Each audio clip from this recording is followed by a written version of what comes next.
All right, guys, so here's the EAG Tube Doors on the outside, just so you guys can get a little bit of a look here. Now, for those of you guys who are new to the channel, I have a 2019 two-door Jeep Rubicon. And I wanted to get some tube doors just for some security and just to have fun, you know, cruising out in the sun on this nice summer type of days. This is my mall crawler, happy to say. I don't do any off-roading with this Rubicon, but I will be doing off-roading once I get my TJ or even a CJ5, just to have fun in that one too. But anyways, with these doors, you guys, I got something basic. Like I said, this is strictly just for cruising, fun in the sun. Don't need nothing heavy duty. These doors with the mirrors attached cost $219. And they are by a company called Auto Grills. I got them on Amazon. Now, my dad helped me put these on, and what we noticed is he mentioned, like, when you first install the doors, you want to have the bolts kind of loose so they could properly slide in the hinge. And then he said that you're going to want to tighten them, but he had advised that, look, they don't go in straight on the upper hinge. They fit pretty good here on the lower one, but the upper one, they're really crooked. You cannot install your OEM style factory bolts right here. Factory bolts cannot fit in here because the thread type is different. And the company of these doors is supposed to supply you with the bolts, but they didn't. So I had to call them the other day and tell them, but I'll show you on this side, guys, too. I had to tell them what was up, that you can't fit the OEM bolts, and they never supplied me the bolts, so they said they would send me some. But look at this. See, here's the upper hinge. It does not fit flush. It's all crooked.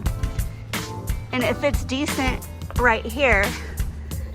But even with putting the bolt in, once they come in the mail, it's gonna cause this to not still fit properly.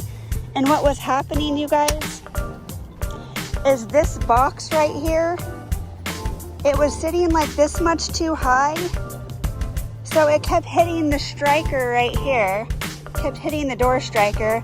And I'm gonna go ahead and insert a photo for you guys just so you can see exactly what it looked like the first time my dad and I tried installing these.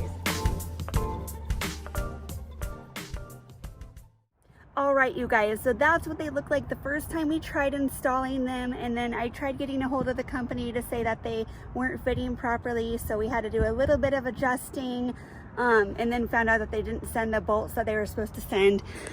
Instructions too, guys, for these are piss poor instructions. You do want to install, there's a strap that come with this, with these doors. There's a strap here. You get two of them, of course. That way, so your door's not swinging wide open and hitting your fender over here. These are really heavy duty. They got like a powder coat polish on them. They're pretty durable. I mean, they shut really nice. They shut nice. They're not gonna go anywhere. And then you just reach in here, pull this, pull that. Now keep in mind, guys, that's after my dad had to do some adjusting. But there's straps that come here, like I said, with this. And here's how you want to mount it on. You want to put it so this L shape is going out. This little hole area is facing outward. A guy on YouTube had it going the opposite way, and that is incorrect, sir, because your door's going to swing even further open, possibly hitting your fender. So that's not going to do the right job. So you want to make sure to install that.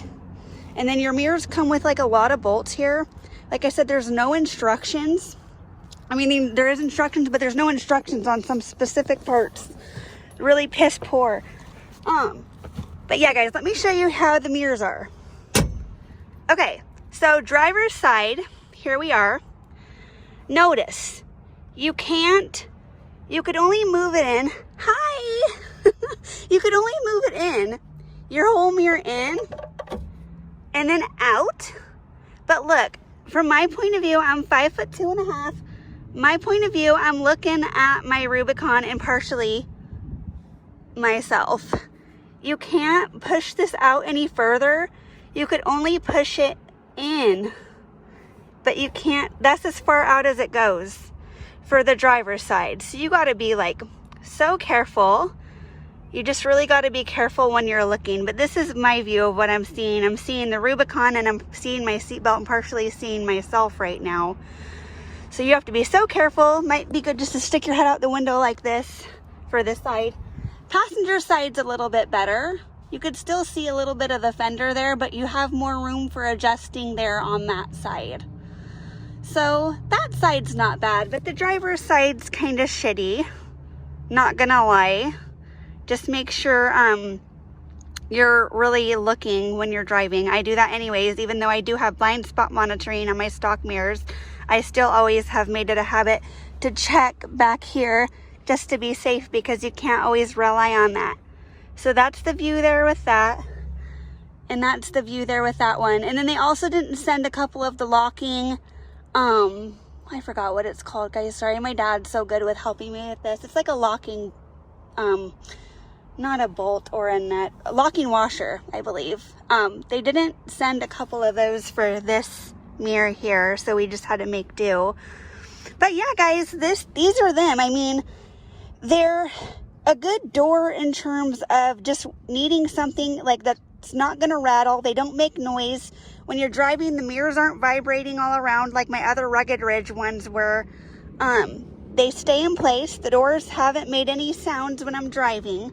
I would drive for you guys like on the freeway, but it's illegal in Oregon to be holding my phone while driving. I would definitely do that if I could, holding it like this to show you. But yeah, they don't rattle. The mirrors, like I said, don't vibrate. These doors, you guys, are a good option, like I say, if you're like me and just like having fun in your Jeep and cruising. This is what I love to do. It's a big part of my life. Mall crawler girl right here. And I like going cruising on the beach, don't get me wrong. But I'm not going to damage my vehicle that is a $60,000 vehicle.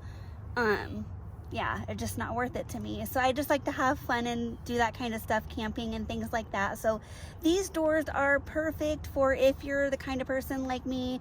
Maybe you do like off-roading. These would be good for off-roading too, because you could still see pretty well out of them. Of course, you could even look over and see. So yeah, you get what you pay for.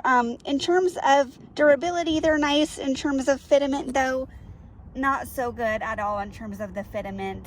Really, really not that great. So right now I'm just cruising without any bolts underneath until we try to get this adjusted. My dad mentioned he's going to try to file the sides down that aren't really fitting properly, so I'll be sure to post a video, guys, after my dad has filed the area down that needs to be filed, just so it fits a lot better.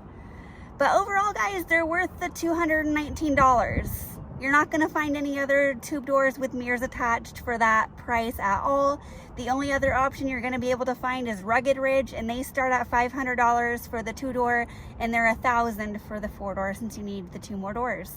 So feel free, guys, to hit me up with any questions you have. If you have any install questions, feel free to hit me up, because the install was a pain in the ass on these doors. Not easy. Took like 2 attempts. Finally got it, but it's still not 100. So yeah, if you guys have any questions, though, as always, feel free to hit me up. And until my next video, coming soon. Bye.